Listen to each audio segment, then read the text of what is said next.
Bonjour. En ce 6 février 1981, dans la journée du vendredi, journée où habituellement, à Châteauneuf-de-Galeur, dans la petite ferme où habite Marthe Robin, une femme qui est connue dans la région pour être une grande mystique, stigmatisée, et que les gens souvent vont voir pour obtenir d'elle des conseils. Dans cette petite ferme où elle habite depuis sa naissance, eh bien, le père Finet, qui est son père spirituel, qui habite avec elle dans cette maison, je dirais, qui sert presque d'annexe religieuse à l'église catholique, il décide d'ouvrir la porte de sa chambre. Il l'a fermée la veille, le jeudi, parce que habituellement, c'est l'époque où elle entre dans une espèce d'extase, où elle revit jusqu'au vendredi à 17h la Passion du Christ. Il ouvre la porte, sans doute un peu plus tôt, parce qu'il n'entend pas de bruit dans la chambre, ce qui n'est pas habituel. Et il la trouve, elle est par terre, elle est couchée perpendiculairement au lit. Ses mollets sont repliés sous ses jambes, complètement repliés, un peu comme un M inversé. Elle doit être morte depuis longtemps, et c'est vrai que 2 membres du foyer diront qu'ils ont entendu la veille, après qu'il ait fermé la porte, un grand cri, et puis plus rien, mais ils n'ont pas appelé, parce qu'on savait que une lutte se passait dans son âme à ces moments-là, lorsqu'elle revivait la Passion du Christ. Le père Finet est comme stupéfait, elle ne peut pas être morte. D'ailleurs, il la prend dans ses bras, elle doit peser 25-30 kilos, ses jambes sont comme des baguettes. Ça fait 50 ans qu'elle est dans son lit, dans son grabat, qu'elle ne se déplace que très très péniblement et très très rarement. Donc le père Finet n'a aucun mal à la remettre dans ce petit lit où elle vit repliée, et il entend sa voix qui lui dit « Il m'a tué ». Pour lui, je dirais, c'est évident, elle va se réveiller. Et donc, autour d'elle, les pères du foyer de charité, c'est l'œuvre catholique qu'elle a fondée durant sa vie, vont prier 2 heures en pensant qu'elle va se réveiller. 2 heures plus tard, comme manifestement il ne se passe rien, il est comme surpris qu'elle soit morte en dehors de l'obéissance, parce qu'on a affaire à une mystique de ce niveau-là. Eh bien, il finit par prévenir le médecin qui vient constater le décès et qui constatera que, par exemple, elle n'a plus de dents, que son corps est si maigre qu'on se demande comment elle a pu vivre si longtemps, que ses lèvres sont cornées, elle n'a presque plus apparence humaine, et c'est ce petit corps sans beauté, tel que pouvaient les constater les témoins, ce petit corps qui en fait cachait une des âmes les plus profondes, les plus mystiques du XXe siècle, une de celles qui va être, en France, source, je dirais, du premier nuage de la pluie de grâce qui sera issue du Concile Vatican II. Dans une bassine, à côté de son corps, il y a un peu de sang noir, du méléna comme on appelle ça, c'est-à-dire du sang digéré qui indique, par exemple, un ulcère d'estomac, quelque chose comme cela. Elle l'a craché, manifestement. Il ne sera pas pratiqué d'autopsie sur son corps, et cela, je dirais, chagrinera beaucoup d'esprits savants qui auraient bien aimé qu'on étudie ce mystère qu'elle était. En effet, ce qui frappait le plus les gens qui ne regardent pas le profond, le mystère, c'est que Marthe Robin était restée manifestement 50 ans sans manger et sans boire, sauf toutes les semaines, une fois par semaine, l'hostie de la messe que lui portait le père Finet, qui d'ailleurs était comme aspirée dans sa bouche, disent certains témoins. Elle ne semblait pas l'avaler, et pour cause, elle ne pouvait plus avaler depuis 50 ans. En fait, une maladie qui avait atteint son cerveau avait supprimé le réflexe de déglutition, et donc elle ne pouvait même plus boire de l'eau. Ceux qui doutaient de cette chose-là, parce que c'est impossible, sauf miracle évidemment. Ceux qui doutaient, en constatant les circonstances de sa mort, si misérables, rien de grand dans sa mort, elle était morte seule dans sa chambre, eh bien, se disaient, en plus avec ce crachat de sang noir, donc dans la cuvette, se disaient, manifestement, elle devait simuler pendant 50 ans. En regardant, je dirais, cette critique de plus près, on se rendait compte que la chose était impossible, que les gens qui l'entouraient étaient des vocations sincères, venus rejoindre le mystère de Marthe Robin, parce que c'était une grande mystique. Et certainement, ils auraient parlé. Ils n'ont pas d'ailleurs manqué d'écrire des livres en racontant toutes les petites anecdotes de sa vie. Jamais il n'y a eu aucun doute sur le fait qui était là. Mais je dirais que Marthe Robin considérait ce fait charismatique immense comme peu important. Et donc elle ne chercha pas à le faire vérifier. Ce qui est manifeste en tout cas, c'est que le fait de ne pas manger, de ne pas boire, est effectivement impossible, sauf si une nourriture qui vient par exemple de la puissance de Dieu, lui est donnée. Une nourriture qui peut être de l'énergie. Parce que, on le sait bien, c'est une question tout simplement de physique. Je veux dire, quand on perd de l'énergie pour maintenir simplement la température de son corps, eh bien, on finit par tout avaler et le corps meurt. Or, 50 ans, c'est impossible. Ainsi, cette existence qui est un miracle par elle-même, eh bien, semblait dans sa mort être l'inverse, quelque chose qui finalement ressemble à la croix du Christ, en tout cas avant la résurrection, qui n'a ni gloire ni beauté pour flatter les regards de l'extérieur. Les opposants à Marthe Robin, parce qu'il y en eut aussi chez les catholiques, et en particulier chez les catholiques de sensibilité intégriste. En effet, Marthe Robin était pleinement dans le Concile Vatican II. Et en plus de ça, non seulement elle était pleinement dans le Concile Vatican II, mais elle a encouragé la fondation de toutes les communautés nouvelles qui sont comme le printemps de l'Église qu'elle annonçait. Très souvent, un renouveau de l'Église en Europe. C'est pourquoi on trouve sur Internet, par exemple, des études très sérieuses faites, par exemple, par la communauté de l'abbé de Nantes, donc une communauté qui s'est coupée de l'Église catholique, pour prouver que Marthe Robin est une grande falsificatrice. La plus grande falsification sans doute du XXe siècle, tellement elle a pu durer longtemps, et même circonvenir, non pas des progressistes, mais des gens dans la ligne du pape Benoît XVI, l'abbé de Fontcombault, le père Marie-Dominique Philippe, des gens donnés véritablement à une lecture du Concile qui était marginalisée et qui pourtant aurait pu leur plaire à eux. Seulement, ils critiquaient cette chose-là, le fait qu'elle parle non plus tellement dans ses messages de la justice stricte de Dieu qui met en enfer les pécheurs, mais de la miséricorde de Dieu qui intervient jusqu'au bout. Chose nouvelle, chose inouïe, disait-il, chose qui n'est pas dans la tradition catholique, la plus profonde, celle du thomisme dans son eschatologie. Et donc, ils mirent en avant cette mort étonnante, ce crachat de sang, pour dire, visiblement, quelque chose était falsifié dans Marthe Robin. Plus probablement, eh bien, Marthe a dû sentir comme un malaise en elle, et ce sang qui venait, je dirais, de l'intestin, de l'estomac, quelque chose qui est remonté comme cela, et elle a dû se diriger vers cette cuvette pour y cracher, elle n'a pas pu remonter dans son lit. Et elle est morte comme ça. Le père Marie-Dominique Philippe, lorsqu'il entendait le récit du père Finet, disait « Mais ce n'est pas possible que le démon l'ait tué. Il m'a tué, ça ne peut pas être le démon. Le démon ne peut pas tuer un être humain. » Des frères de Saint-Jean, la communauté qu'il avait fondée, sur l'impulsion de Marthe Robin d'ailleurs, répondaient « Mais si, mon père, dans la Bible, on voit le démon qui parfois tue. On le voit plusieurs fois. Par exemple, dans le livre de Job, c'est le démon qui tue les enfants de Job. Et puis, dans le livre de Tobie, on voit la pauvre petite Anna, je crois, ou Sarah, la jeune fille qui a été fiancée plusieurs fois, et à chaque fois, le pire des démons, Asmodée, a tué son fiancé pour, je dirais, l'empêcher de réussir sa vie. Donc, ça peut arriver que le démon s'attaque à des personnes saintes et même ait l'autorisation de les tuer. En tout cas, comme le curé d'Ars, elle avait été sans arrêt attaquée, cognée par le démon tout au long de sa vie.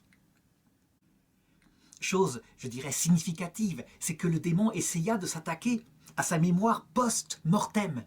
C'était une chose assez courante au XXe siècle de la part du démon que de s'attaquer à la mémoire des gens après leur mort. Toujours est-il que Dieu ne permit pas que ça aille aussi loin. Et le pape François, en 2013-14, je crois, décida de reconnaître un miracle qui ne pouvait être attribuée qu'à Marthe Robin et qui introduisait la possibilité pour elle d'être béatifiée. Le père Pérouse raconte ce miracle-là, c'est quelque chose d'étonnant. Il en dit même deux, mais surtout un qui est vérifiable. Ça se passe à peu près un peu après la mort de Marthe Robin, et une enseignante, passionnée par son métier, eh bien, se rend compte, d'après les médecins, qu'elle va perdre la vue. Les médecins lui disent « c'est fatal, vous allez la perdre, vous devriez commencer à apprendre le braille, parce que c'est une maladie dégénérative qui n'a pas de remède. » Elle fréquente des religieuses, et ces religieuses savent qu'elle a connu Marthe Robin, elle l'a priée durant sa vie. Et donc, ils la mettent, je dirais, ils lui suggèrent de confier ses yeux, enfin, sa vue, à la prière, par la prière à Marthe Robin, ce qu'elle fait aussitôt.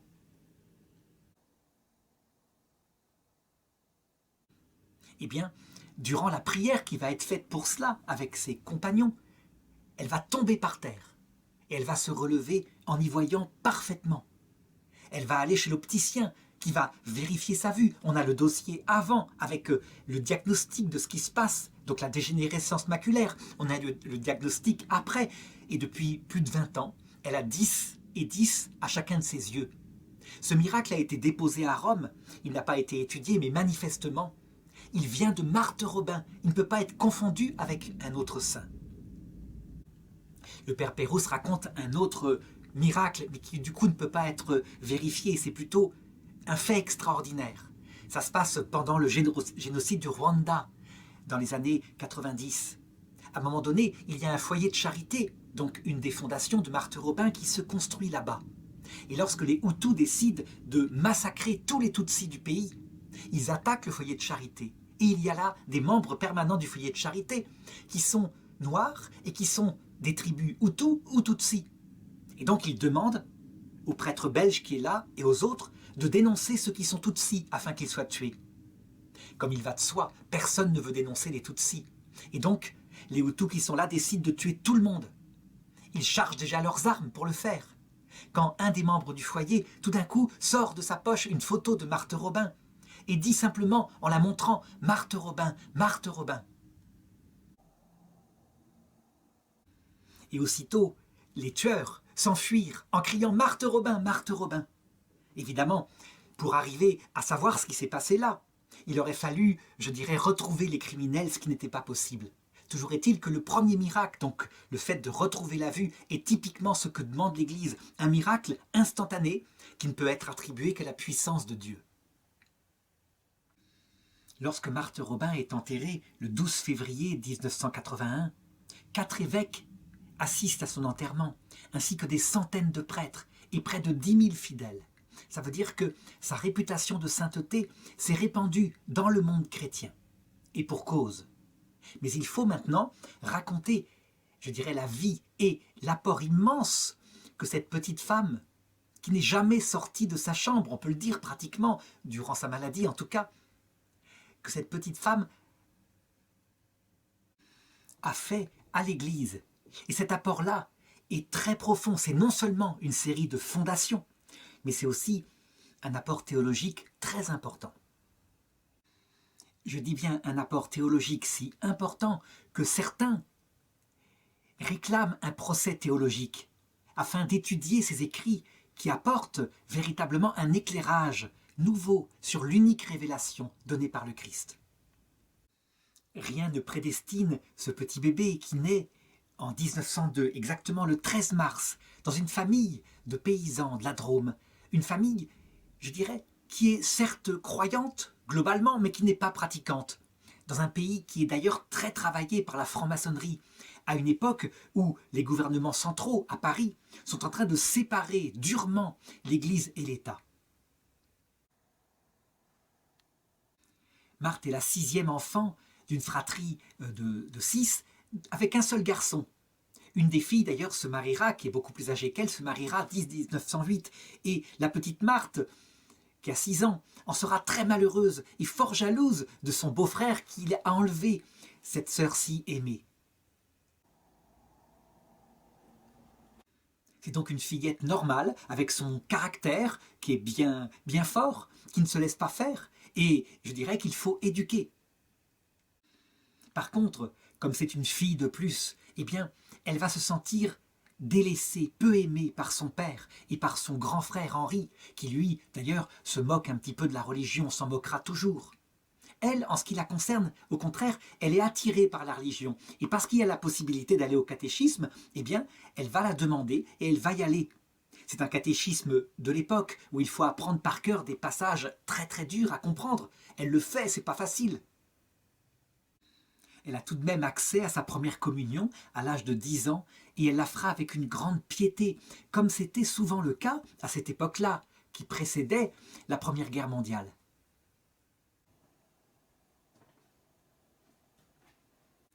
Le christianisme, à cette époque-là, le catholicisme en France était à un sommet de son renouveau.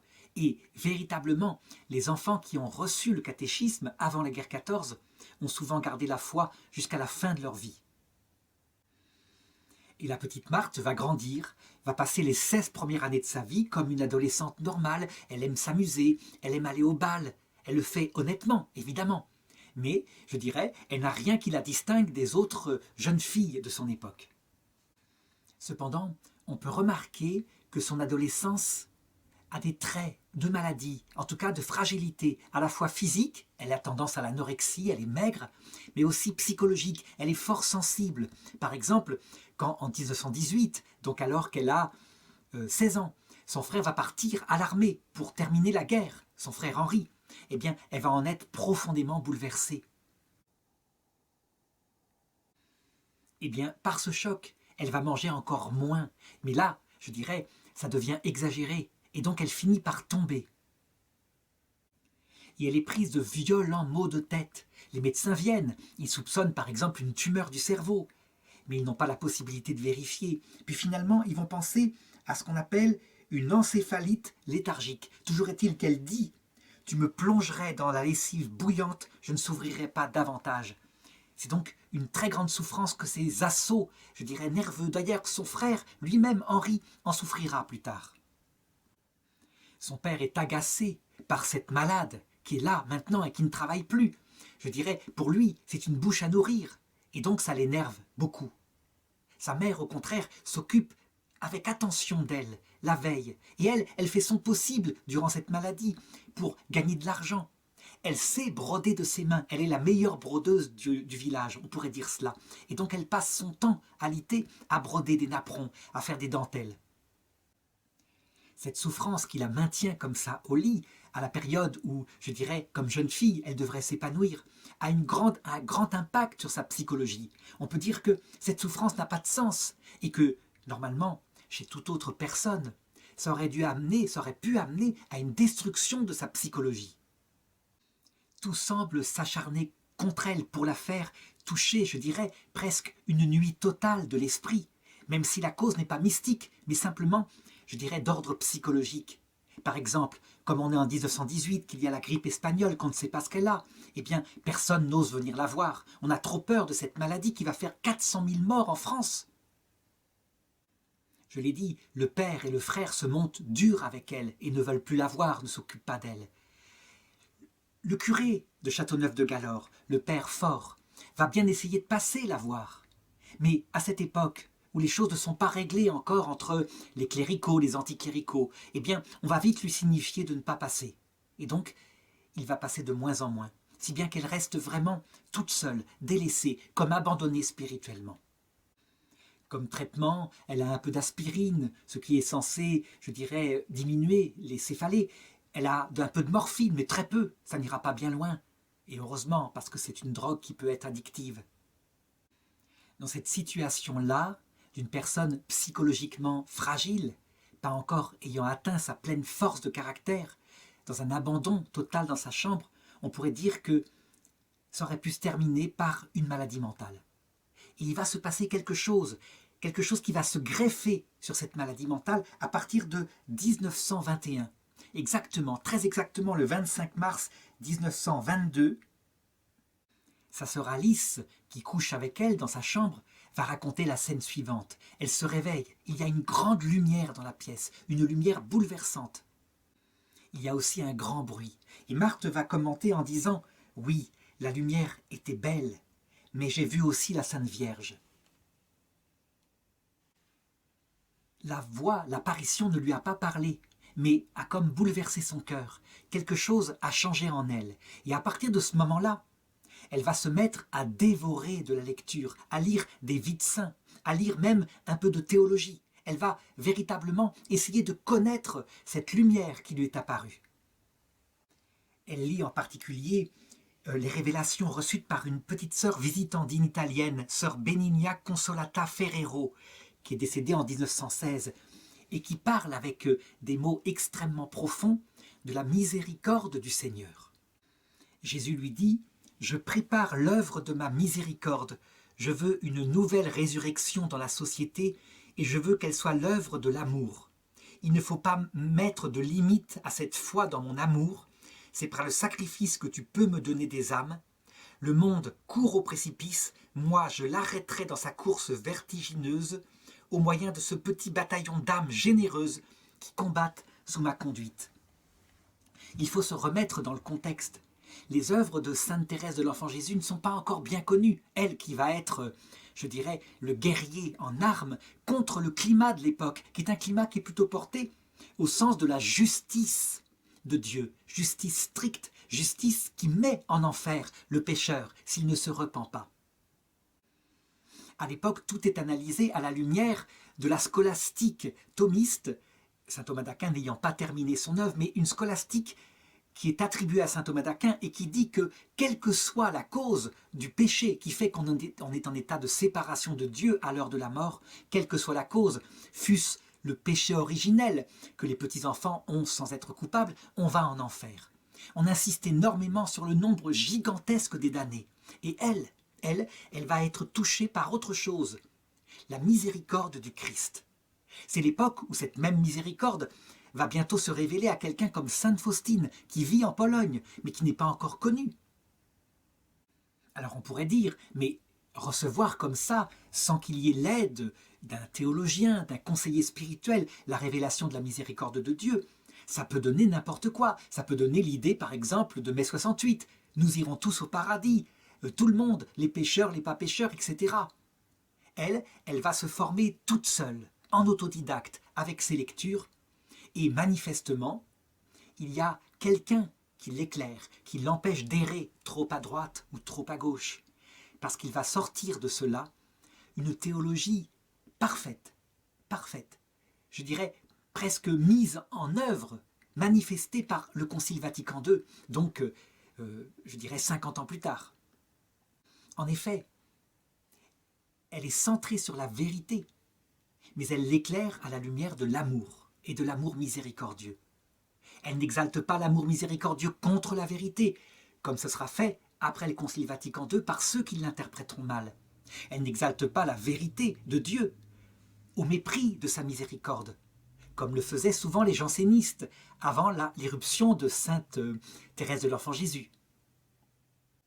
En elle s'unissent harmonieusement amour et vérité. Et ça c'est la marque que l'esprit qui l'anime, c'est l'esprit du Christ. Toujours est-il que cela se fait dans la lutte. Ça veut dire que Marthe Robin cherche aussi par elle-même. Elle le dira plus tard. Elle dit, dans ces années-là, je me suis débattue avec Dieu. Ou plutôt, on pourrait dire, je me suis battue avec Dieu. Ça rappelle le combat de Jacob avant la rencontre avec son frère Ésaü qui peut le tuer. Et toute la nuit, il se bat avec Dieu et Dieu le frappe et le laisse boiteux. Eh bien, Marthe Robin sortira transformée de cette épreuve qui se fait certes avec la lumière de Dieu, mais je dirais en même temps dans la nuit qu'elle a connue. Elle ajoutera par rapport à cette épreuve, « Je ne souhaite à aucune d'entre vous de lutter comme cela avec Dieu. » Il y a en effet un mystère qui la bloque encore. Pourquoi moi ? Pourquoi est-ce que ça m'est arrivé à 16 ans ? Pourquoi être comme ça, paralysée dans mon lit ? Il faut comprendre, c'est une jeune fille. Et ce mystère ultime-là, eh bien, il bloque en elle. Elle ne trouve pas l'explication. L'explication va venir par un second miracle, on pourrait dire, ou prodige en tout cas, et cette fois par l'Église catholique, qui va la rejoindre. Ça se passe exactement en 1928. Elle est donc âgée de 26 ans et, je dirais, depuis 10 ans, elle se débat avec cette horrible maladie qui la cloue au lit.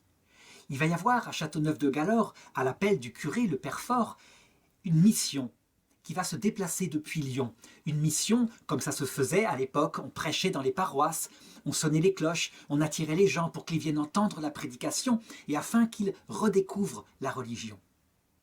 Cette mission va avoir peu de succès. Les cloches ont beau sonner, les gens, ils ricanent. Les hommes, n'en parlons pas. Aller entendre les curés encore, ces histoires-là, eh bien, ils ne viennent pas nombreux. Si bien que les deux prédicateurs, qui sont en fait des capucins, vont aller visiter les malades de la région. Et leur père Fort leur dit, il y a une malade que vous devriez visiter, une malade particulière. Ce père Fort, c'est le curé, je l'ai dit, de Châteauneuf-de-Galore. C'est un brave curé, un curé de dans le temps, un curé bourru, un curé qui, lors de son ordination, avait fait une prière en demandant à Dieu de ne jamais lui confier une âme mystique à confesser, parce qu'elle ne s'en sortirait pas. Et effectivement, là, il estime qu'il ne s'en sort pas. Il dit, je connais quelqu'un qui est une âme mystique, en tout cas qui cherche Dieu, venez la voir. Et ils y vont. Eh bien, apparemment, dans cet entretien avec ces deux prêtres, Marthe va confier ce gros problème qu'elle a sur son âme, sur le sens de la souffrance. Et c'est un des pères, capucins, qui va la délivrer complètement en lui expliquant le sens de la souffrance. Globalement, ils vont lui expliquer que les souffrances du Christ servent à sauver le monde, parce qu'il n'y a pas de plus grand amour que de donner sa vie pour ceux qu'on aime. Mais il manifeste aussi qui est Dieu, qui est le Père, parce que celui qui contemple le Fils contemple le Père. Et il lui explique enfin qu'elle-même, dans sa souffrance, elle peut s'unir aux souffrances du Christ et sauver les pauvres pécheurs. Elle peut compléter par sa souffrance, parce qu'il aime la collaboration de ses amis. Elle peut compléter par sa souffrance et sauver des âmes, les emmener vers le Père. En fait, ce dont lui parlent ces pères capucins, avec une très grande profondeur, c'est la vocation d'âmes mystiques. Ces âmes mystiques que la Sainte Vierge, dans ses apparitions, demande en disant, par exemple, je crois que c'est à Fatima, beaucoup d'âmes vont en enfer parce qu'il ne se trouve personne qui se sacrifie pour elles. On peut dire que Marthe Robin va trouver là le sens de sa vie, le sens de sa vocation. Cette visite des frères franciscains va la bouleverser profondément et quelques jours plus tard, Jésus va lui apparaître pour confirmer sa vocation. 2 jours après la visite de ce frère capucin qui l'a tellement éclairé, eh bien, Jésus vient confirmer la grande lumière qu'elle a reçue dans son cœur lorsque ce père lui a parlé. Il lui apparaît dans sa chambre et il lui demande ceci. « Veux-tu souffrir avec moi pour la conversion des pécheurs ?» C'est là qu'on voit que Jésus, qui peut tout faire par lui-même et par son esprit, et il a travaillé dans son âme, je l'ai dit, eh bien, il aime passer par son Église. Il lui demande aussi si elle veut bien, vraiment, faire du père Fort, ce pauvre prêtre si mauvais, d'après lui, en ce qui concerne la direction des mystiques, s'il veut bien faire de ce prêtre son directeur spirituel. Et elle accepte. Et ce message est rapporté au brave curé par le franciscain qui vient le visiter un peu plus tard, et qui d'ailleurs, lorsqu'il est enthousiaste et qui lui dit « Il y a une sainte dans votre village », me demande dans un premier élan « Qui donc ?» Pourquoi est-ce que Jésus lui demande de se mettre sous la direction de ce prêtre qui se dit lui-même dépassé par les événements? Eh bien, tout simplement parce qu'elle est à un niveau de spiritualité où l'obéissance, l'humilité est plus importante maintenant que le reste. Elle a appris suffisamment, elle a compris les mystères de l'Évangile, maintenant il lui faut les appliquer. On peut dire, si on analyse ce qu'elle a vécu à la lumière de ce que raconte sainte Thérèse d'Avila, qu'elle est passée par la nuit de l'esprit et que maintenant, elle peut produire du fruit sans risque de vanité parce qu'elle a touché sa misère. Et c'est pourquoi, en 1930, début décembre, octobre 1930, Jésus lui apparaît et lui demande, comme il l'avait demandé à saint François d'Assise, à qui, je dirais, dont le mystère de la stigmatisation lui a été expliqué. Il lui demande « Veux-tu être comme moi ?» Aussitôt, elle répond « Oui ». Et c'est Jésus lui-même, cette fois. Ce n'est pas l'archange, comme pour saint François d'Assise, qui va la stigmatiser. Ça veut dire la marquer des marques de sa passion, aux mains et aux pieds. Il lui demande de déplier ses jambes. Elle les met dans la position qu'il avait sur la croix et ses pieds sont aussi stigmatisés. Ce ne sont pas des stigmates comme saint François d'Assise, où on voit la lumière à travers. C'est autre chose. C'est plutôt une plaie douloureuse qui sera d'abord visible puisqu'elle saignera et sa mère la remarquera, puis qui deviendra invisible parce que finalement, au-delà des stigmates visibles qui, je dirais, font surtout que provoquer l'admiration ou la suspicion chez ceux qui les regardent, c'est la souffrance intérieure qu'elle vit et que Dieu seul voit qui compte. Et Jésus lui demande de présenter son cœur. Elle le présente et de nouveau, un dard sort de son cœur et transperce le cœur de Marthe. À partir de ce jour-là, eh bien, elle va se mettre à vivre chaque fin de semaine, à partir du jeudi, la passion du Christ avec lui. Et le Christ lui dit, c'est toi que j'ai choisi pour vivre ma passion le plus pleinement après ma mère. En outre, ajoute-t-il, personne après toi ne la vivra aussi totalement, et pour que tu souffres jour et nuit, tu ne dormiras pas, jamais plus. C'est aussi à partir de ce jour qu'elle cesse totalement de s'alimenter et qu'elle ne se nourrira plus que de la seule hostie. Dans un texte qui est profond, mystique, elle écrit la raison de cette communion au seul corps du Christ. Seigneur mon Dieu, que nourris chaque jour de votre corps sacré, inondé de votre sang rédempteur, enrichi de votre sainte âme, submergé de votre divinité, je n'aime, je ne désire, je ne cherche, je ne veuille, je ne goûte que vous. Que mon cœur et tout mon être soupirent et ne tendent que vers vous.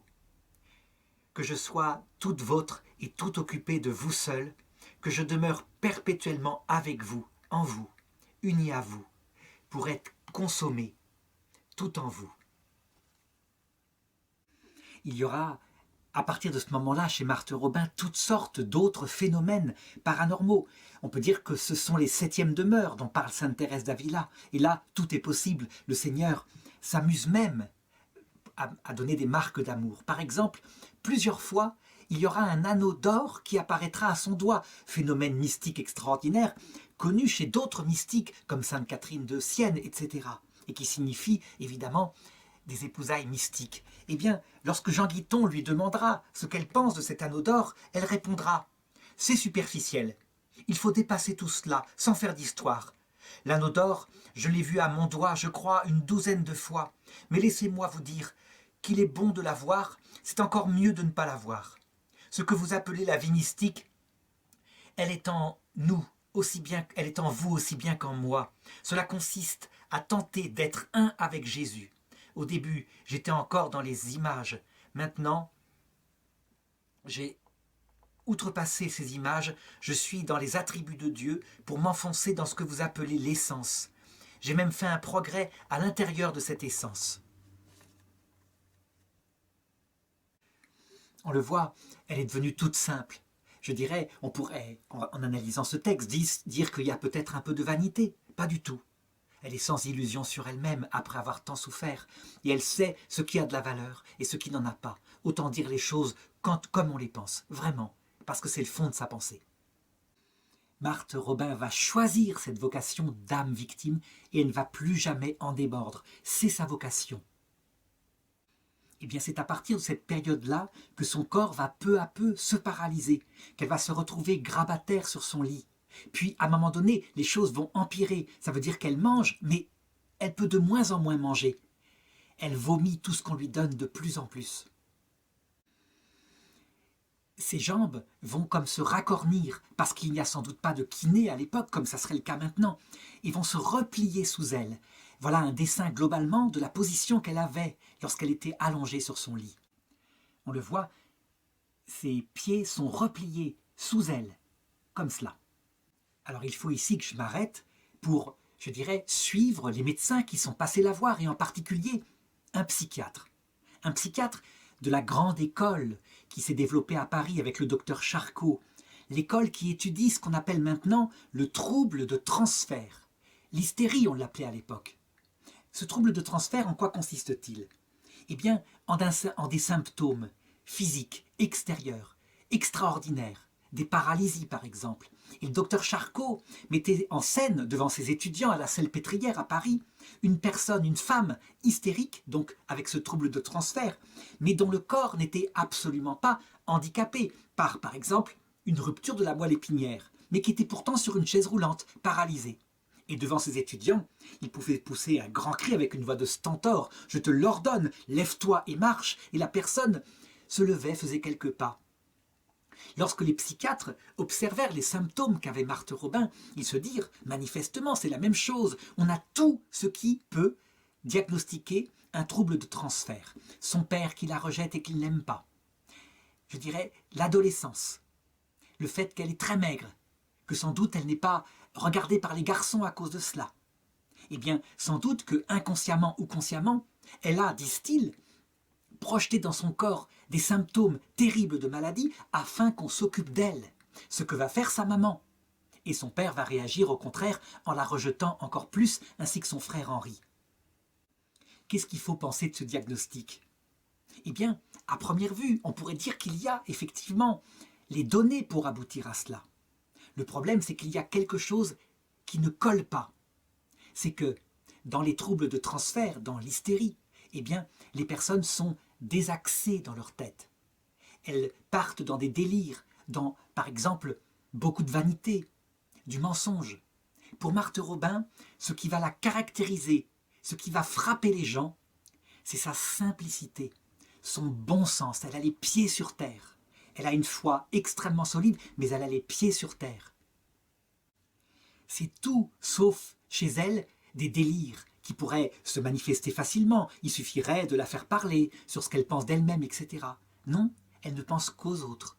C'est comme si, je dirais, dans cette maladie qui se développait, un esprit s'était emparé de sa souffrance et l'avait transfigurée, non pas vers l'hystérie, mais vers un don d'elle-même au Christ. Est-ce qu'on peut parler de sublimation? Peut-être que certains psychiatres pourraient le dire, mais c'est une sublimation sublime, d'ordre spirituel, pas d'ordre psychologique. Ça veut dire que c'est un choix de son intelligence vers cette vocation, et c'est une relation à Dieu qu'elle objectivise et qui fait d'elle une femme extrêmement équilibrée.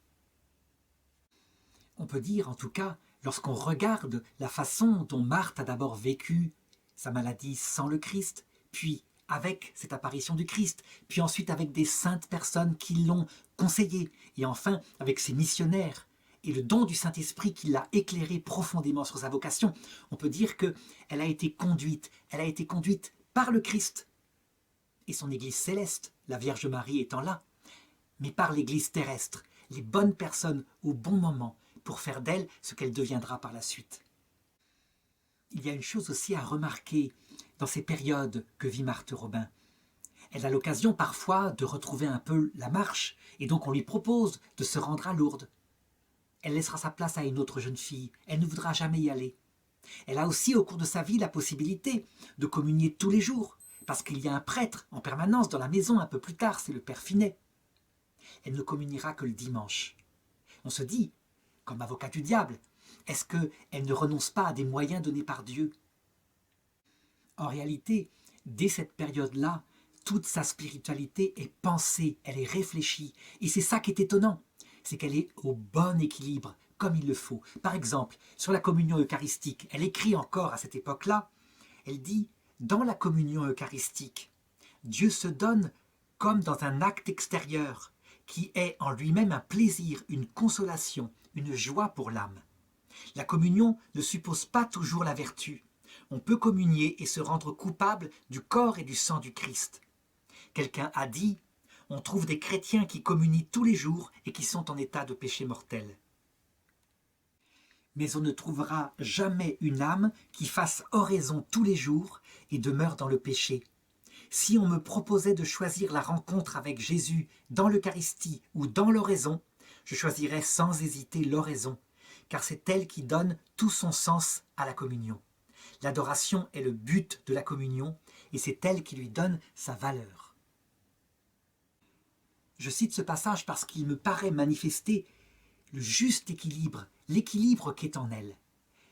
Depuis, je dirais, le Concile de Trente, le clergé s'est énormément développé en France. Et ce clergé a réussi à remettre la piété grâce à la piété qu'il a lui-même appris au séminaire, dans les séminaires nouvellement fondés, par quelqu'un comme Bérulle, la piété sacramentelle, eucharistique.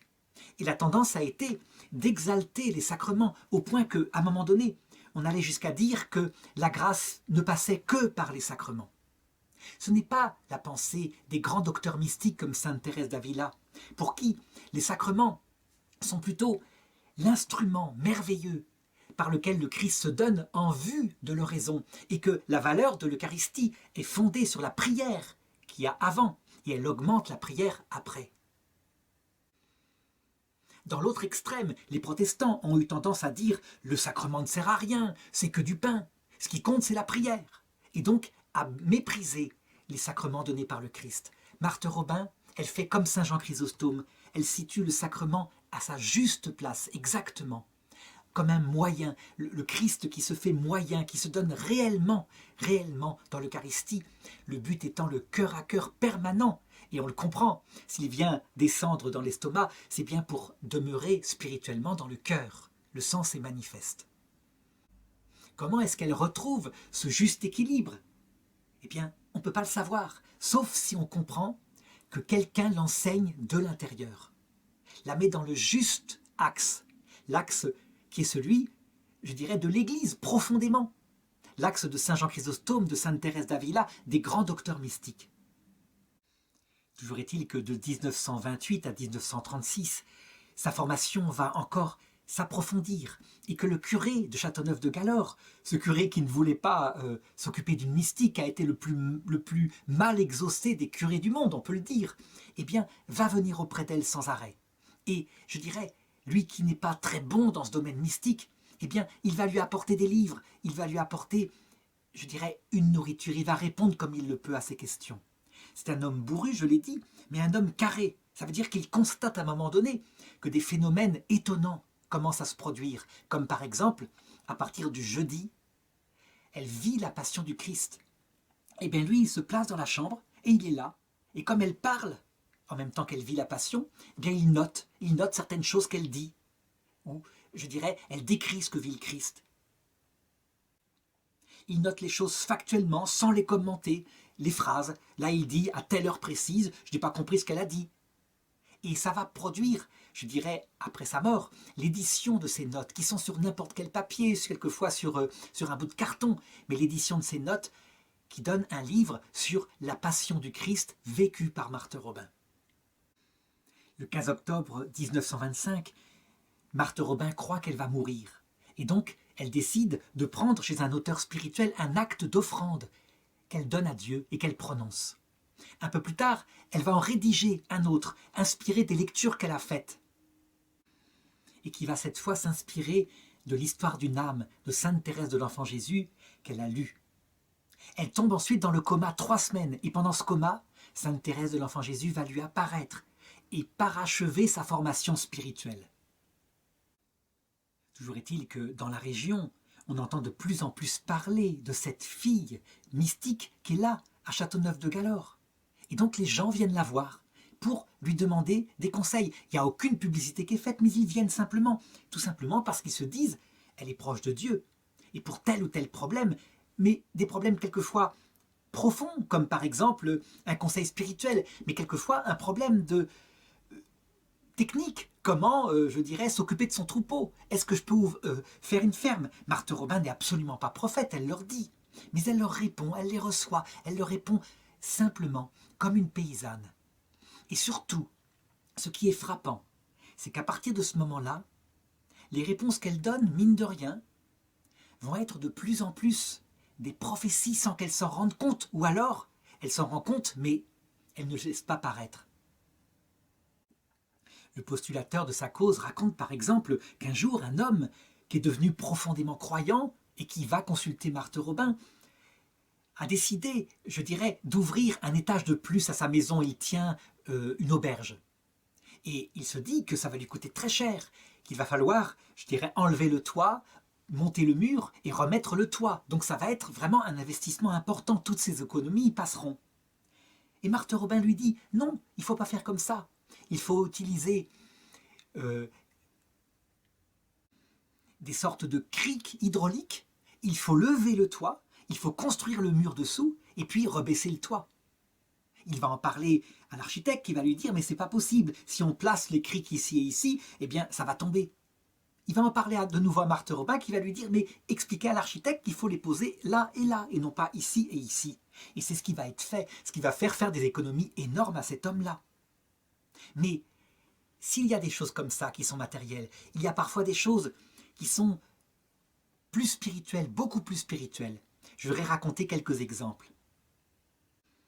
Un couple de mes amis, je dirais, pensait à se fiancer. Le problème, c'est que le mari était lui-même divorcé d'un autre mariage religieux. Et c'était un problème, parce que sa femme s'était enfuie, l'avait abandonné avec un amant, et il ne savait pas s'il pouvait se marier avec cette jeune fille. Donc ils décidèrent d'un commun accord d'aller demander à Marthe Robin et d'appliquer ce qu'elle leur dirait. Donc ils leur racontent leur histoire, la jeune fille raconte son trouble, et elle leur dit ceci. « Je ne peux pas vous dire de le faire, de vous marier, parce que, vous comprenez bien, il y a un appel, il y a une vocation, et si jamais l'Église renonçait à cette discipline, eh bien ça partirait n'importe comment. Si vous le faites, vous ne pourrez plus communier à l'Église, mais vous aurez la prière. » Et elle ne dit pas plus que ça. Ensuite, elle se mit à leur parler de la nature, du temps, la pluie qu'il avait fait quelques jours avant, de ce qu'allait se passer le lendemain, de choses qui avaient manifestement aucun rapport avec le sujet. Elle avait terminé. Ils la quittèrent. Ils décidèrent de se marier civilement. Ils ne communièrent plus. Et ils se rendirent compte ensuite que tout ce dont elle leur avait parlé et qu'ils avaient noté précieusement décrivait les épreuves de leur vie. Plus tard, arrivés à l'âge de 55 ans, ils décidèrent de suivre l'appel de l'Église et de vivre comme frères et sœurs, et ils se remirent à communier. Mais on peut dire que leur vie tout entière, et les enfants qui leur naquirent, eh bien, furent issus de ce conseil de Marthe Robin, qui était précis, qui était en même temps non directif, qui les livrait, je dirais, à leur discernement, mais qui mettait en avant la théologie de l'Église concernant l'indissolubilité du mariage. Alors il y avait des prophéties quelquefois encore plus, je dirais, plus intenses, portant sur le destin même de l'Église. Par exemple, en 1936, en plein Front populaire, alors que Marthe Robin a déjà auprès d'elle le père Finet, eh bien, elle lui dit ceci. « La France tombera très bas, plus bas que les autres nations, à cause des mauvais chefs qu'elle se sera choisis. Elle aura le nez dans la poussière. Alors, et alors seulement, elle criera vers Dieu, et c'est la Sainte Vierge qui viendra la sauver. Elle retrouvera sa mission de fille aimée de l'Église, et enverra de nouveau des missionnaires dans le monde entier. » Le postulateur de la cause, le père Bernard Pérouse, lorsqu'il, je dirais, il étudie cette chose-là, dit « c'était plutôt une conviction qu'une prophétie ». Toujours est-il que, plus tard, 30 ans plus tard, auprès d'un autre futur prêtre, qui était à l'époque un homme marié, qui deviendra ensuite veuf sur le tardif et qui deviendra prêtre, le père Yannick Bonnet. Ça se passe en 73. Il vient la voir, c'est un homme très engagé, je dirais, dans une entreprise, et il est évidemment scandalisé par ce qu'il se passe, et en particulier par les réformes qui suivent mai 68 et qui commencent à se mettre à jour. La pilule contraceptive qui a été mise en place, par exemple, par le général de Gaulle. Et Marthe Robin lui dit « Ce n'est rien à côté de ce qui va arriver. Vous n'imaginez pas jusqu'où on descendra, mais le renouveau sera extraordinaire, comme une balle qui rebondit. Non, cela rebondira beaucoup plus fort et beaucoup plus haut qu'une balle. » Et le père Yannick Bonnet se rappelle que ensuite, elle se mit à parler avec lui des missionnaires, des vocations qui surgiraient d'un coup. Ça veut dire que c'est un renouveau qui n'était pas seulement spirituel qu'elle annonçait, mais un renouveau en vocation très concrète, je dirais, en retour à l'Église. Et ils continuèrent de discuter comme ça avec Yannick Bonnet, qui à un moment donné lui dit « Oh, tout de même, on voit que ça n'ira pas aussi loin qu'on le pense. Regardez, par exemple, ils ont voulu mettre l'avortement, mais le président Pompidou a bloqué ça tout de suite. » Et Marthe Robin de lui dire « Détrompez-vous, ça reviendra bien vite. Et effectivement, 1 an plus tard, le président Pompidou mourait, le président Giscard d'Estaing était élu et l'avortement était mis en place par la loi Simone Veil. Donc, lorsqu'on regarde ces propos, on les voit les réitérer sans arrêt. On peut dire, sans trop se tromper, et en démentant peut-être un peu l'opinion du père Bernard Pérouse, qu'il y avait là une vision concrète du type de celle que j'ai indiqué par rapport à ce jeune couple. Ça veut dire des événements précis qu'elle voyait arriver et non pas seulement des souhaits généraux qu'on peut émettre comme ça dans une conversation. Elle ajoutait par exemple à propos des foyers de charité qui étaient en train de se fonder, ils seront une réponse du cœur de Jésus au monde après la défaite matérielle des peuples et de leurs erreurs sataniques. Et elle citait le communisme, le laïcisme, la franc-maçonnerie. Il est vrai que le communisme est tombé d'un seul coup en 1989, sans qu'il y ait un seul mort en Union soviétique. Par contre, le laïcisme, et je dirais, non pas la franc-maçonnerie en tant que telle, mais sa pensée, l'humanisme sans Dieu, sont en plein essor actuellement en Europe occidentale. Nous verrons, mais manifestement, d'un coup, ces idéologies-là aussi tomberont. On peut, je dirais, peut-être le supposer avec une nouvelle génération. Personne ne sait comment ça se fera. Alors ce dernier extrait est tiré du livre Marthe Robin, Offrande d'une vie, édité en 2007 par le père Bernard Pérouse. Ces prophéties sont effectivement extrêmement rassurantes et réjouissantes parce qu'elles ne sont pas seulement source d'espérance, on le sait, la victoire finale au ciel, on l'aura, mais d'espoir, de voir, je dirais, la grande crise que connaît l'Église d'Occident actuellement se terminer. Je voudrais apporter encore autre chose qui vient de Marthe Robin et qui a fait douter profondément, par certains théologiens très fidèles à l'Église, qu'elle venait de Dieu. Quelque chose qui leur apparaissait au départ comme une erreur théologique, mais qui manifestement, me semble-t-il, va être, je dirais, le couronnement de l'apport théologique de Vatican II. Voilà quelle est l'histoire. On sait que Marthe Robin avait donc un frère appelé Henri, qui était alcoolique, fort dépressif, qui était très dur avec elle, qui était anticlérical au possible. Et cet homme-là était atteint d'une sorte de névralgie faciale, ça veut dire de crise, de douleur à la tête, nerveuse, qu'on pourrait comparer, je dirais, à ce que vivaient les jeunes il y a à peu près 30 ou 40 ans quand ils allaient chez le dentiste et que la roulette était faite sans anesthésie. Ça l'empêchait profondément de dormir, ça le rendait fou, vraiment fou, si bien qu'à un moment donné, quand les visiteurs commençaient à venir voir Marthe Robin, il n'était pas rare qu'il les chasse violemment. C'est ainsi qu'un jour, il chassa violemment le curé Fort qui était venu apporter l'Eucharistie à Marthe Robin, et le curé n'osa plus venir à la petite ferme. Toujours est-il que ce pauvre homme, un jour, n'en pouvant plus, et on comprend, à l'époque il n'y avait pas, je dirais, de médicaments aussi performants que maintenant contre ces douleurs, finit par prendre son fusil et par se suicider dans la maison. Marthe Robin était là, elle n'entendit même pas le coup de feu. On retrouva son corps.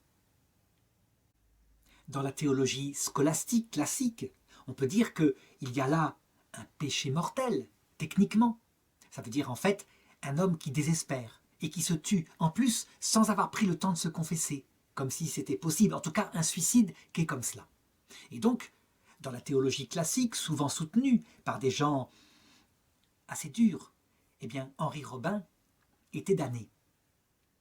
On voit bien au contraire Marthe Robin qui rentre à partir de ce moment-là dans une sorte d'extase mystique et qui se met à l'accompagner dans le passage de la mort, à l'accompagner avec obstination. Ça va durer des jours et des jours, jusqu'à ce que, au-delà de ce suicide, elle obtienne pour lui le salut. Et donc, qu'il entre, je dirais, peut-être pas dans la vision béatifique encore, mais en tout cas, dans la promesse qu'il est sauvé. Elle ne va pas lâcher le morceau. Ça paraît quelque chose d'aberrant. Le dogme catholique dit que, aussitôt après la mort, un homme qui est en état de péché mortel est aussitôt conduit en enfer. On dirait que là, elle a forcé la théologie qu'elle a forcé le ciel. Et donc, certains vont commencer à tiquer en disant « Manifestement, ça ne correspond pas à la dogmatique catholique, ça ne peut pas être valable. » En fait, cette chose-là, qu'elle va répéter sans arrêt au cours de sa vie de nombreuses fois, et je vais donner des récits un petit peu après, va être sans doute le basculement théologique qui va permettre tout d'un coup de comprendre l'harmonie de la théologie catholique. Au même moment, je dirais en Pologne, une autre petite sainte appelée Sainte Faustine raconte la même chose et elle dit dans un texte très profond « J'accompagne souvent les âmes agonisantes. À l'extérieur, tout semble fini. Il n'y a plus rien, plus un seul signe de vie. Mais à l'intérieur, c'est tout à fait différent. » Et elle continue au numéro 1697 de son petit journal. « L'âme est éclairée par un puissant rayon de la grâce suprême et se tourne vers Dieu avec une telle puissance d'amour qu'en un instant elle reçoit de Dieu le pardon de ses fautes et de leur punition.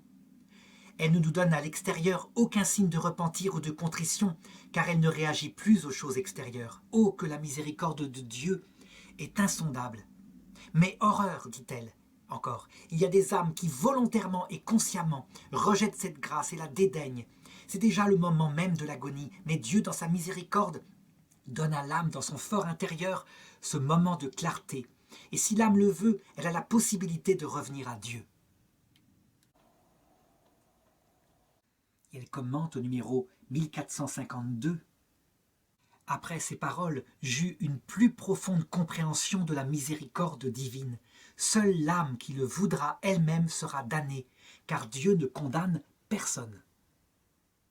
Alors évidemment, devant de tels écrits, le cardinal Ottaviani, qui est le préfet de la congrégation de la foi du pape Jean XXIII, fera mettre à l'index les livres de Sainte Faustine, parce qu'en effet, on a l'impression que tout le monde ira au paradis. C'est évident, si Dieu ne damne personne, ben tout le monde choisira le jardin de lumière, personne ne choisira le four de feu. En réalité, c'est tout qui doit être repensé. Le pape Jean-Paul II sortira la future Sainte Faustine de l'index où l'avait placé le cardinal Ottaviani et en fera une sainte de l'Église catholique.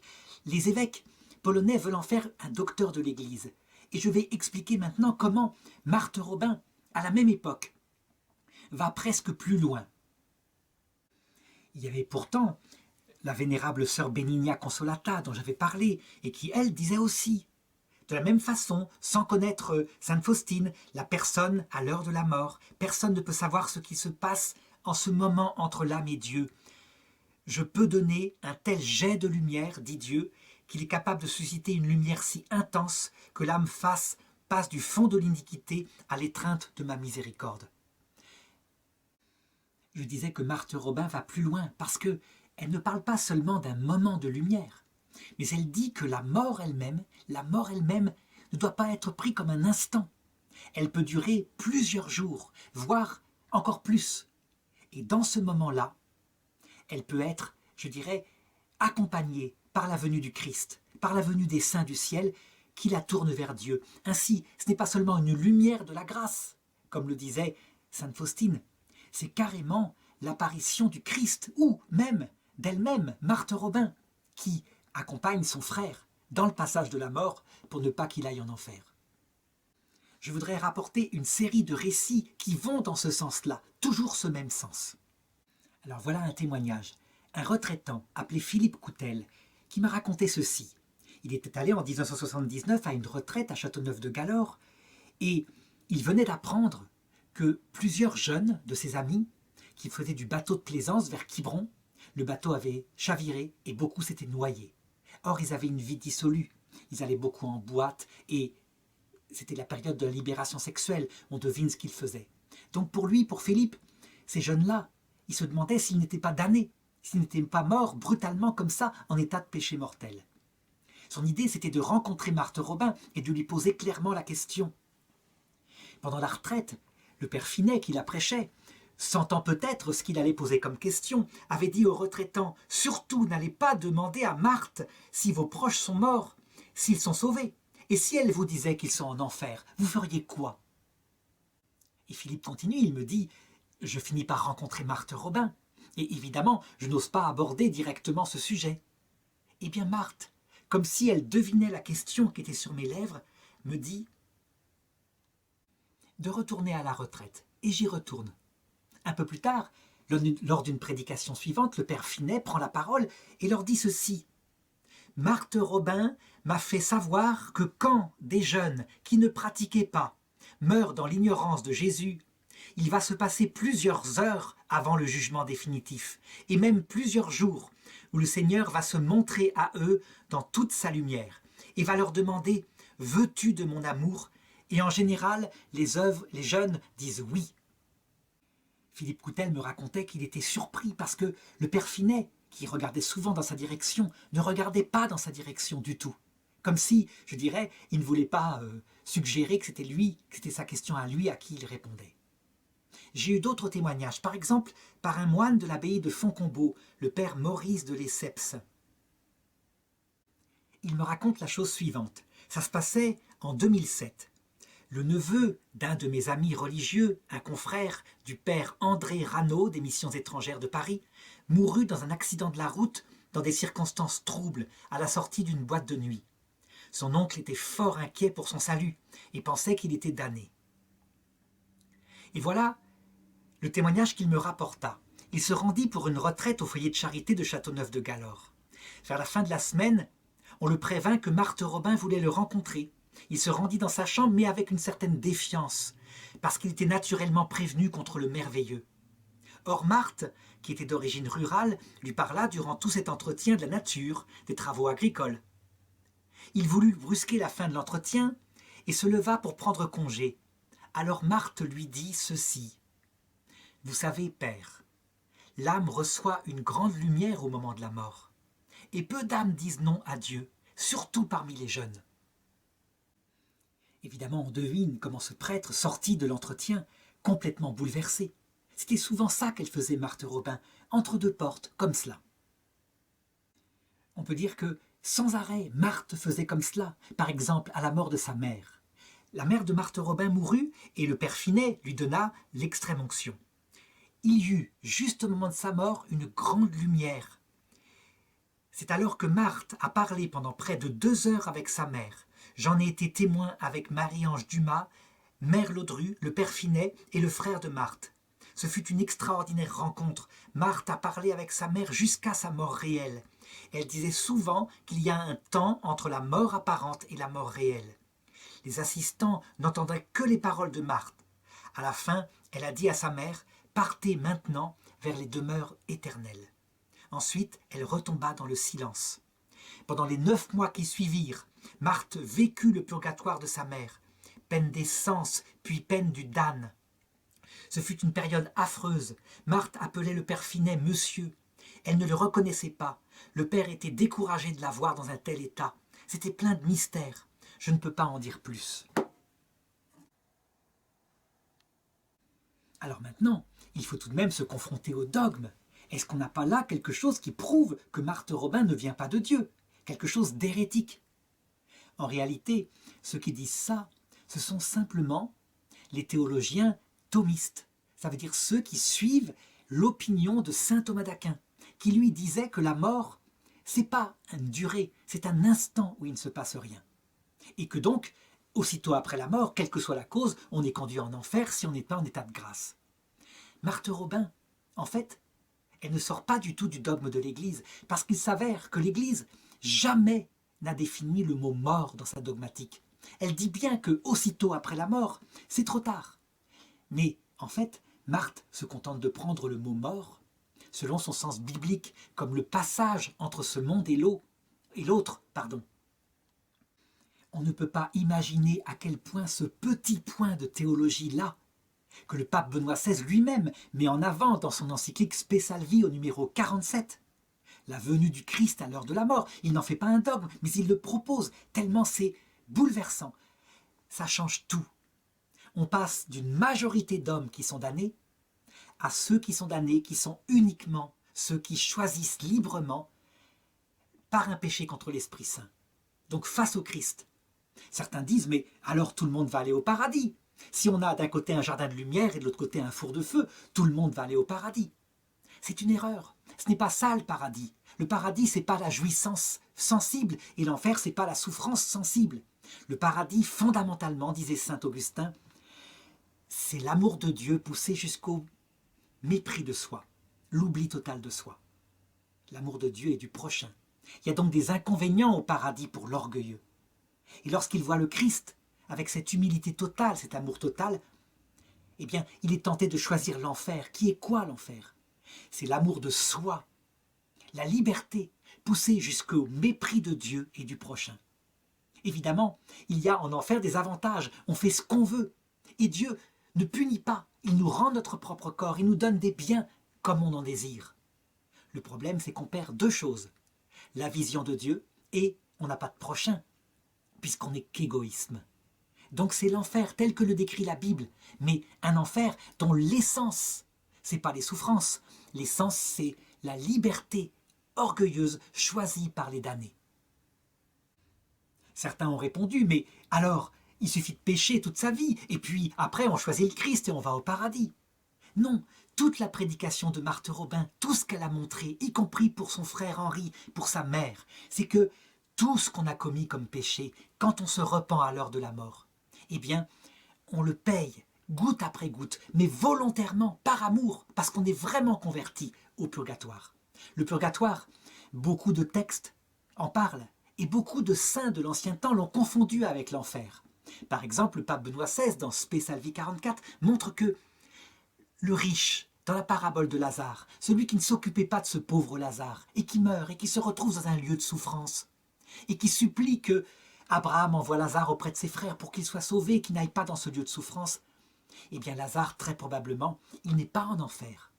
C'est un homme repentant, c'est un homme qui pense à ses frères. Il n'a pas l'attitude d'âme de ceux qui sont en enfer, qui voudraient que tout le monde se damne, parce qu'on veut montrer à Dieu qu'il a tort avec son histoire de paradis fondé sur l'humilité et l'amour.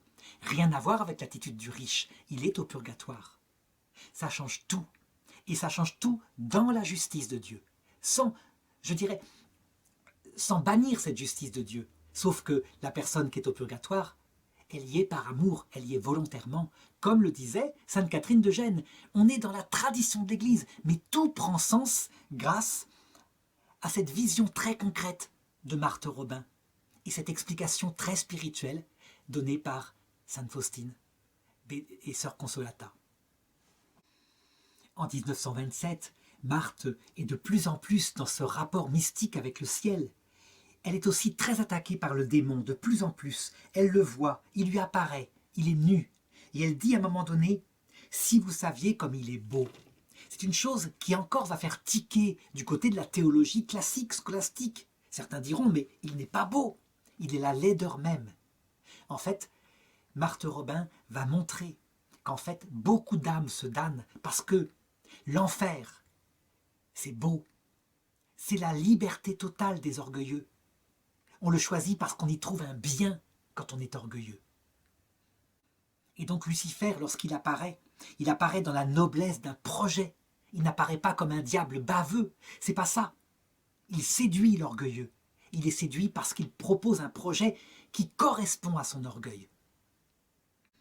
Parallèlement, en même temps qu'elle a des grâces mystiques intenses, elle verra sainte Thérèse de l'Enfant Jésus chasser le démon, par exemple. Eh bien, elle vit une nuit de l'esprit profonde.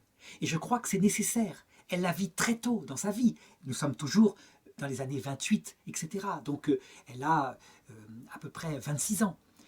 Cette formation spirituelle explique la maturation de son âme. Elle dit par exemple à Madame de la Tour qui vient la visiter, « La vie n'est pour moi qu'un noir cauchemar, et pour celui qui souffre c'est pareil. Que vous dire de moi et sur moi? Vie toujours pareille, grise, monotone, apportant bien plus de tristesse que de joie. Mais je crois que rien ne m'atteint maintenant.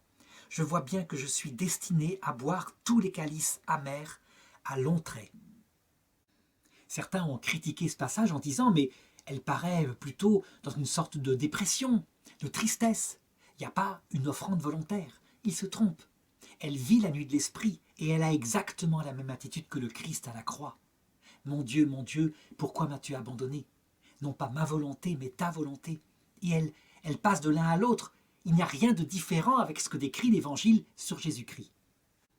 Certains, malgré tout, toujours pour nier la sainteté de Marthe Robin, parce qu'elle sort de la théologie thomiste, ont voulu la comparer avec sainte Thérèse de l'Enfant Jésus qui disait « La souffrance devint mon attrait, elle avait des charmes qui me ravissaient sans les bien connaître.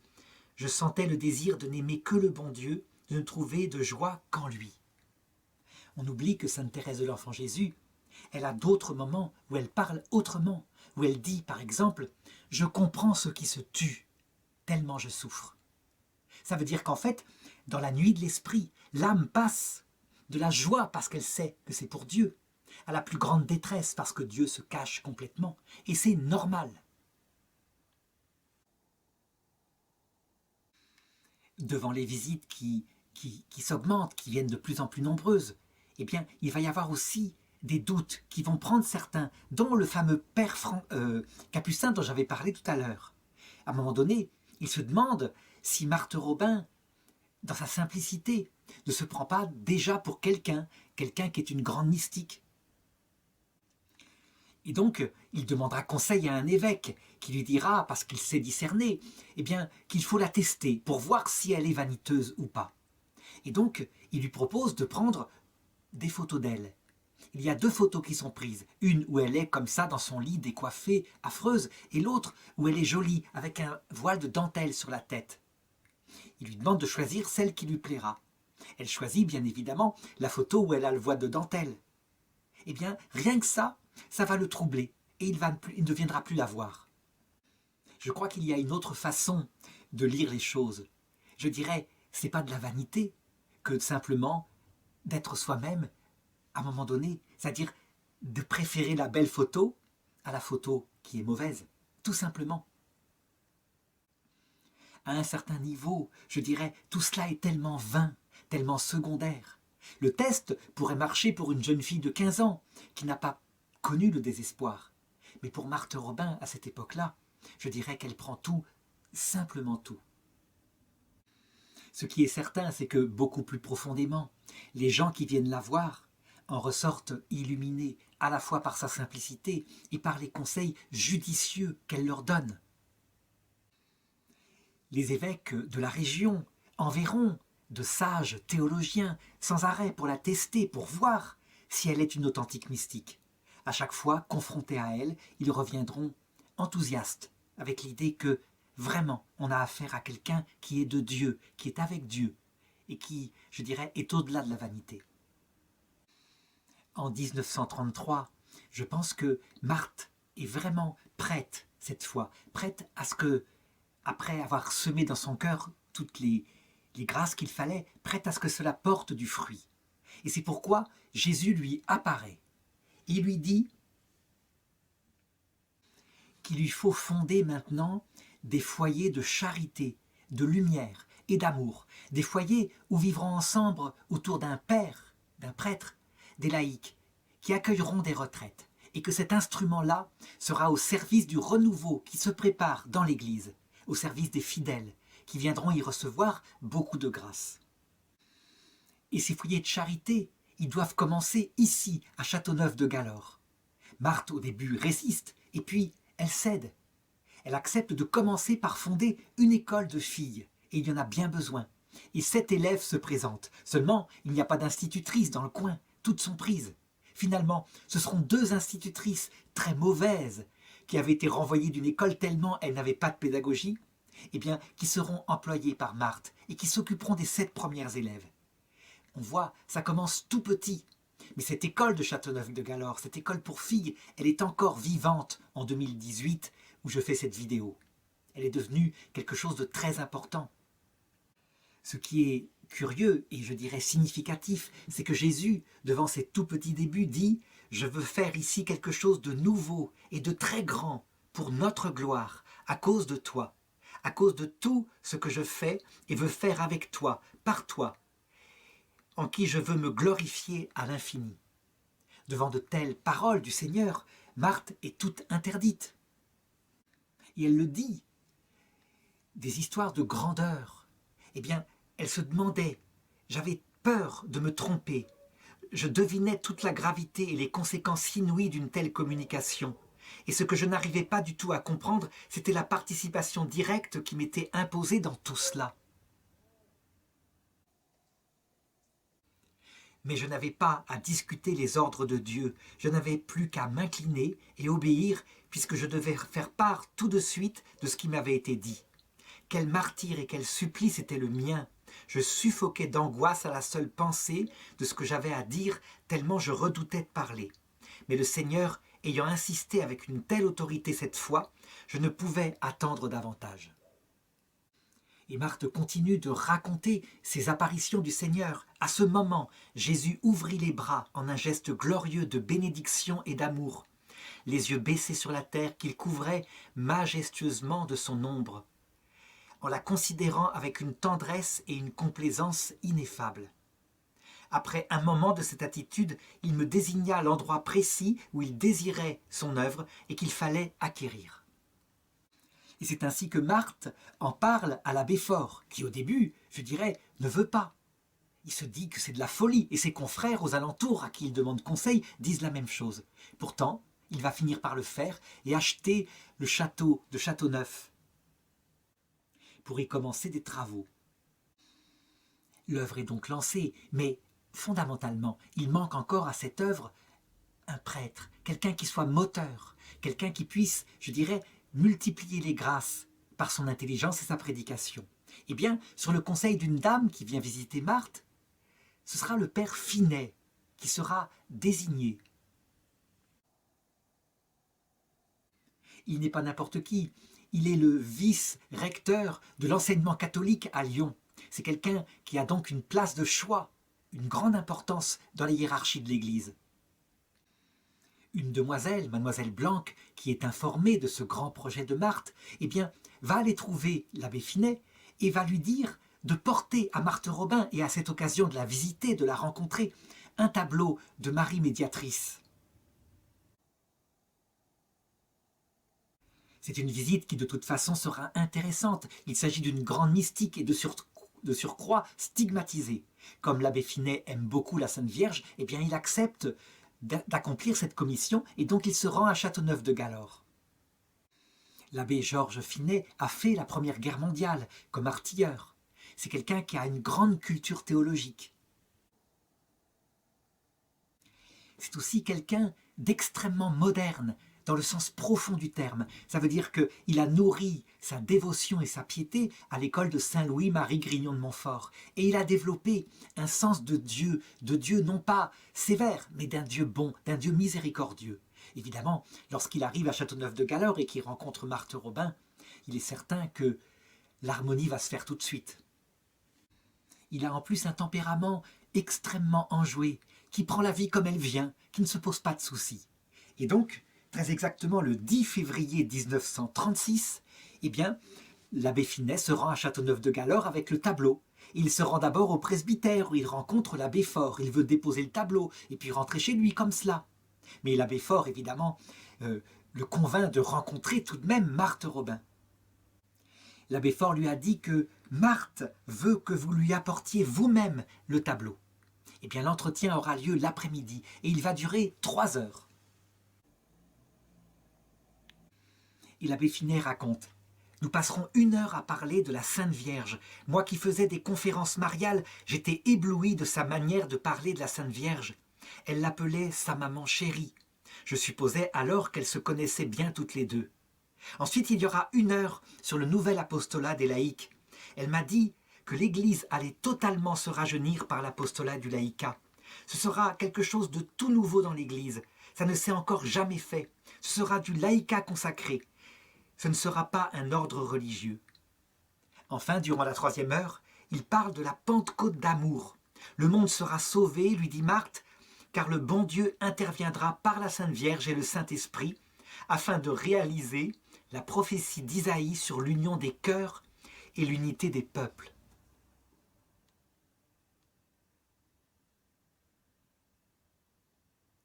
Et ensuite, Marthe lui demande, avec un ton d'autorité, elle lui dit: j'ai une demande à vous adresser de la part de Dieu. C'est vous qui devez venir ici à Châteauneuf pour fonder le premier foyer de charité. Et le père Finet de répondre « Pourquoi faire ?» Notamment pour prêcher des retraites, Dieu le veut. L'abbé Finet se récrie. Et puis il a des objections, il est du diocèse de Lyon, pas du diocèse de Valence. Alors Marthe lui répond « Ne vous tourmentez pas, la Vierge y veillera. » Et sans plus attendre, elle fixe la date du 7 septembre pour la première retraite. Et l'abbé Finet est conquis, et il promet qu'il va en parler à ses supérieurs. Donc il en parle d'abord au directeur de l'enseignement catholique à Lyon, qui lui dit « Vous devez accepter ». Il en parle ensuite au vicaire général, qui est lui aussi, complètement enthousiaste. Et quant à son père spirituel, il lui affirme, c'est le père Valencin, « Marthe Robin, c'est Catherine de Sienne. Elle ne vous trompera jamais.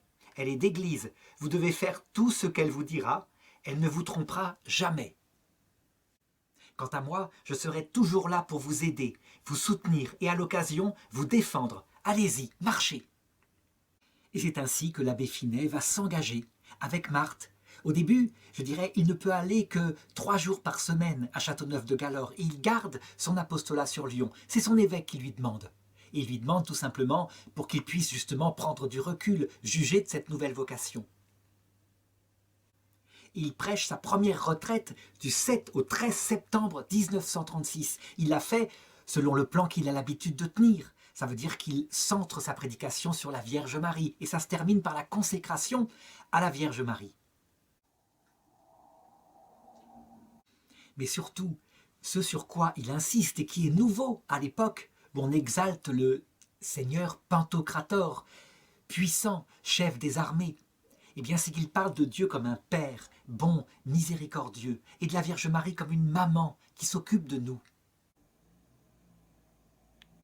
Manifestement, une telle œuvre déplaît aux démons, et le lendemain, une femme se jettera sur l'abbé Finet et manquera de l'étrangler. Mais lui, toujours positif, toujours joyeux, eh bien, il trace son chemin et il continue. Lorsque la guerre mondiale éclate, eh bien, on est en plein travaux de construction du foyer de charité à Châteauneuf-de-Galorre. On va faire faillite. Et puis, comment payer les professeurs de l'école qui grandit?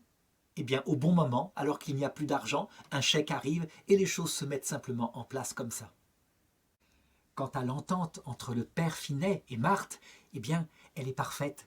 Il y a une harmonie entre ces deux âmes, entre le père et la fille. On entend bien, évidemment, des hurlements qui viennent de la chambre de Marthe lorsqu'elle revit la passion du Christ ou lorsque le démon l'attaque. Mais, je dirais, c'est dans l'ordre des choses, on le sait. Sa vie mystique, elle est connue maintenant. Le père Finet prêche les retraites et Marthe, elle reçoit des gens. On calcule que pendant ces années de son apostolat, vont passer dans sa chambre 100 000 personnes à peu près qui vont la rencontrer, et parfois plusieurs heures.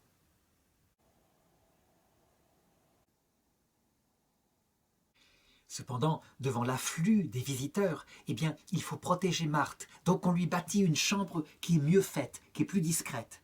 Et on met aussi dans la maison en permanence des gardes-malades, des membres, je dirais, des foyers de charité qui sont là pour veiller sur Marthe. C'est aussi dans cette période-là que certains médecins et certaines autorités d'église continuent d'envoyer pour étudier le cas de Marthe Robin. Des psychiatres sont délégués, certains vont conclure rapidement à l'hystérie.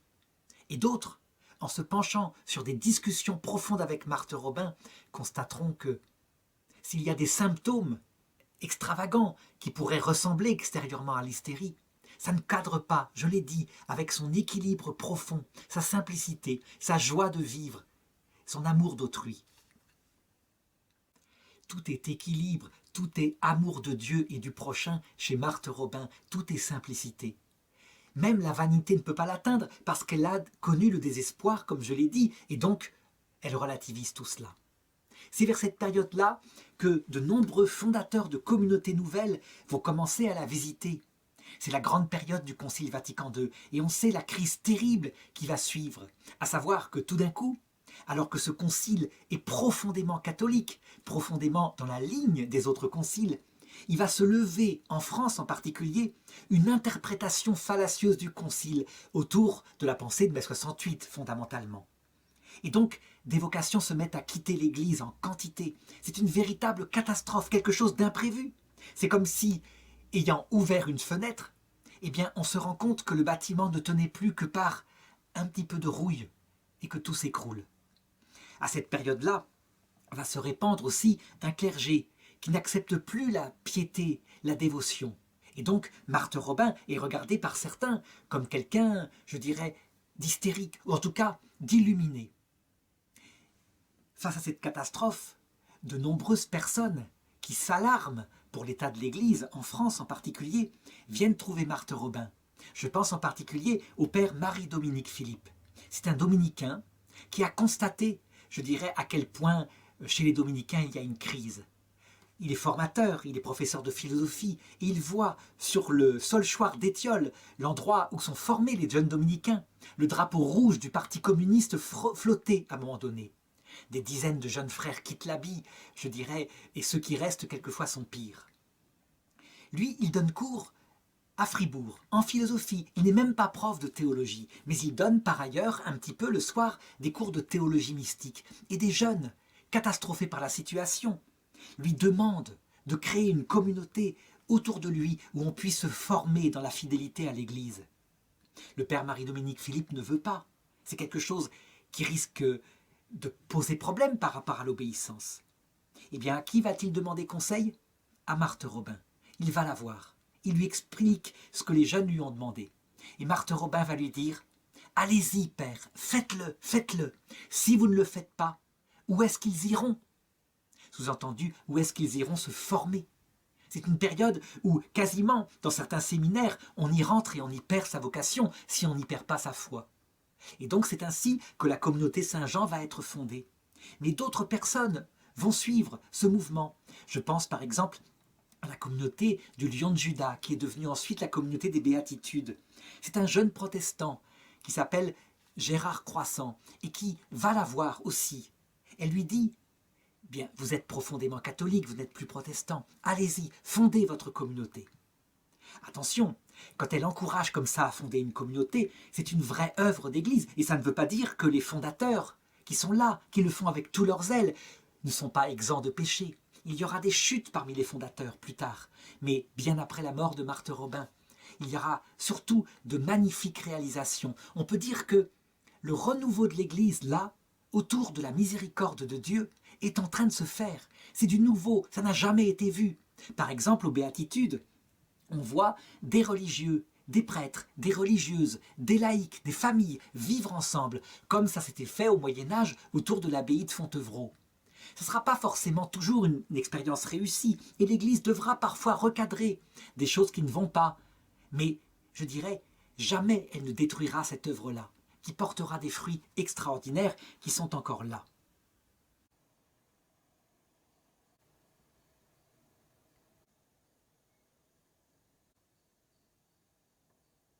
Les foyers de charité, quant à eux, eh bien, ils se multiplient dans l'Église. Des gens arrivent, veulent y adhérer. Et partout, autour de prêtres, de prédicateurs, ces foyers de charité se créent en Afrique, en Amérique du Sud, en Asie, etc. Évidemment, l'Église se pose à un moment donné la question de la reconnaissance des foyers de charité. Est-ce que les membres des foyers de charité devront être des religieux ou des laïcs consacrés? C'est quelque chose de nouveau, et Marthe Robin leur dira « C'est à l'Église de nous prendre tels que nous sommes ». Ainsi, il n'y aura pas de règles, pas de constitution dans les foyers de charité. Les constitutions, dit Marthe Robin, nous limiteraient et nous assimileraient à des ordres religieux. Et Marthe, quant à elle, eh bien, elle est toujours dans sa chambre, dans le noir. Les volets sont tirés, parce qu'à un moment donné, elle a demandé la permission à l'abbé Finet d'offrir à Dieu ses propres yeux. Et elle est devenue, non pas aveugle, mais quasiment. De toute manière, la lumière l'éblouit, et c'est pourquoi elle vit dans le noir.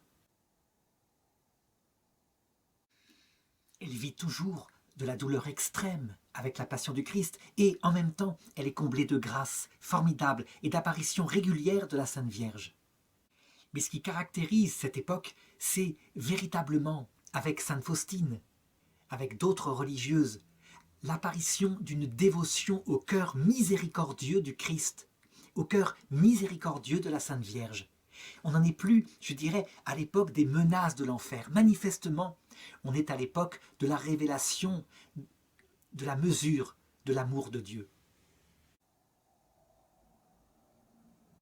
Marthe Robin va décrire cette spiritualité avec précision. Elle dit « Cette Vierge clôt une étape et en ouvre une autre. Elle clôt l'étape des avertissements suppliants, des menaces, même de Dieu au cours de ses multiples apparitions, en France et ailleurs, des derniers siècles. Elle ouvre le temps des débordements de la miséricorde de Dieu en faveur de ses enfants qui n'ont compris ni ses avertissements ni ses menaces. N'ayant pas écouté les prévenances divines, nous avons subi les châtiments annoncés par la Vierge. La miséricorde est inlassable et la Vierge, sans tenir compte de nos fautes, se fait l'expression, voire même le sacrement de la miséricorde de Dieu. Certains seront troublés par cela, en disant « Mais où en est-elle, la justice de Dieu ?» Et donc, ils critiqueront durement Marthe Robin en disant « C'est Vatican II ». Oui, c'est Vatican II, dans la profondeur de ce qu'il est. Marthe Robin est profondément traditionnelle, profondément attachée à toute la dogmatique de l'Église. Et elle ajoute ce que Vatican II demande. Je dirais l'écoute des semences de la vérité qui ont été mises par Dieu dans tous les peuples pour les conduire vers le Christ. Elle ne tombe pas, je l'ai dit, dans l'excès qui consiste à dire que tout se vaut et qu'il suffit d'appartenir à n'importe quelle religion pour avoir le salut. Non, le salut est par Jésus-Christ, c'est évident. Mais il faut regarder chez les autres le positif. En 2018, où je fais cette vidéo, donc 37 ans après la mort de Marthe Robin, jour pour jour, puisque nous sommes le 6 février, eh bien, on peut dire que le Concile Vatican II et les foyers de charité et toute l'œuvre de Marthe Robin n'a pas encore produit son fruit en quantité telle qu'elle l'avait annoncé. Mais qu'on se souvienne de cette prophétie donnée par le prophète Élie dans l'Ancien Testament, où il annonce le retour de la pluie pour bientôt au roi. Et il envoie son disciple Élisée pour voir s'il n'y a pas un nuage qui monte de la mer. Et son disciple revient plusieurs fois et il ne voit pas un seul nuage. Le ciel est écrasant, la chaleur tue toutes les plantes.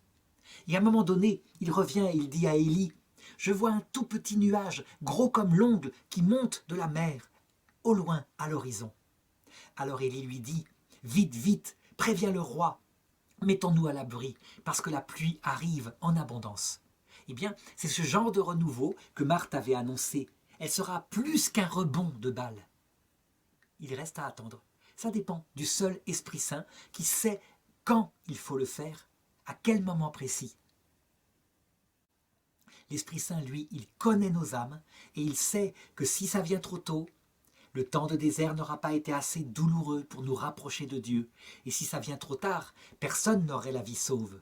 Donc ça viendra à l'heure que Dieu décidera avec la cour céleste et la Vierge Marie en particulier. Quant à Marthe Robin, qui était sur terre une si puissante et efficace intercessrice, avec des conseils concrets qu'elle donnait à tous ceux qui venaient la voir, eh bien, elle est maintenant de l'autre côté, où elle n'a plus besoin d'une main pour se tenir et ne pas chuter. De ses deux mains, elle nous aide. Elle écrivait, avant de mourir, à propos de la mort, « C'est la grâce des grâces, c'est le couronnement de notre vie chrétienne. Elle n'est pas une fin, comme hélas trop le pensent, mais le commencement d'une belle naissance.